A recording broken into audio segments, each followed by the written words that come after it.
ప్రియమైన సహోదరి సహోదరుడా, నా బిడ్డా, నా మాటలు జాగ్రత్తగా ఆలకించుము. ఈరోజు నీవు చివరి గడియలో ఉన్నావు అంటే 2025వ సంవత్సరం 1వ తారీఖు 1వ నెల 2025వ సంవత్సరము మొదలుకుని నీవు అనేకమైన పాపాలు చేశావు. మోసాలు, వేషాలు, ద్వేషాలు, స్వార్థం, అసూయ, కక్షలు, పగలు, వ్యామోహం, వ్యభిచారము, త్రాగుడు, అబద్ధాలు, దొంగతనాలు, హత్యలు పాపాలు చేశావు. కాబట్టి నీవు ఆఖరి గడియలో ఉన్నావు. నీవు చేసిన పాపాలు నా చెంత ఒప్పుకుని క్షమించమని అడుగితే క్షమిస్తాను.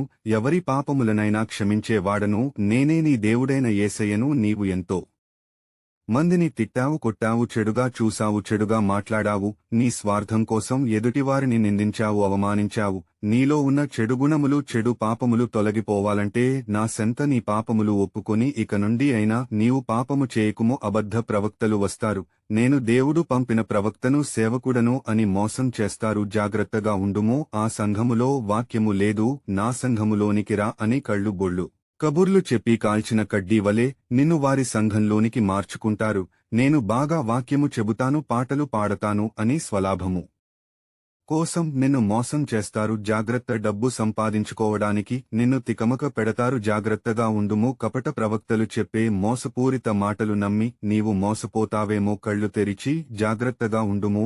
నీవు మోసపోయావంటే సర్వమును దోచేస్తారు. జాగ్రత్త. నేనే క్రీస్తును అని చెప్పి మోసం చేయడానికి ముందుగా జాగ్రత్త పడము. చాలామంది మనలో ఉన్నవారు కాదు కాబట్టి మనల నుండి వెళ్లిపోయారు. వారు మనవారు కారు. నీవు ప్రతిదాన్ని నమ్మి మోసపోతావని ముందుగా నీకు తెలియజేస్తున్నాను. జాగ్రత్తగా ఉండుము. దశమ భాగము ఇవ్వాలి, కానుకలు ఇవ్వాలి అని మోసం చేస్తారు. ఇది కడవరి గడియ. కొద్ది గంటలలో, కొద్ది క్షణాలలో నూతన సంవత్సరములో అంటే 1/1/2026వ సంవత్సరములో అడుగుపెడుతున్నాము. కాబట్టి ఈ మాటలు నీకు చెబుతున్నాను.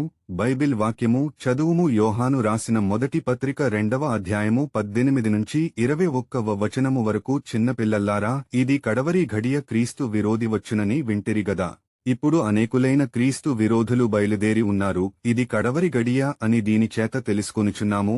వారు మనలో నుండి బయలువెళ్ళిరి, కాని వారు మన సంబంధులు కారు. వారు మన సంబంధులు అయితే మనతో కూడా నిలిచి ఉందురు. అయితే వారందరూ మన సంబంధులు కారని ప్రత్యక్షపరచబడునట్లు వారు బయలువెళ్ళిరి. అయితే మీరు పరిశుద్ధుని వలన అభిషేకము పొందినవారు గనుక సమస్తమును ఎరుగుదురు. మీరు సత్యమెరుగని వారైనందున నేను రాయలేదు గాని మీరు దానిని ఎరిగియున్నందునను, యాబద్ధమును సత్యసంబంధమైనది కాదని ఎరిగియున్నదునను మీకు రాయచున్నాను. నీవు నా మాటలు విని మోసపోవని ఈ మాటలను నీకు తెలియజేయుచున్నాను. నీ ప్రభుడను నీ దేవుడనైన యేసయ్యను నా మాటలు నమ్ము. ఆమెన్.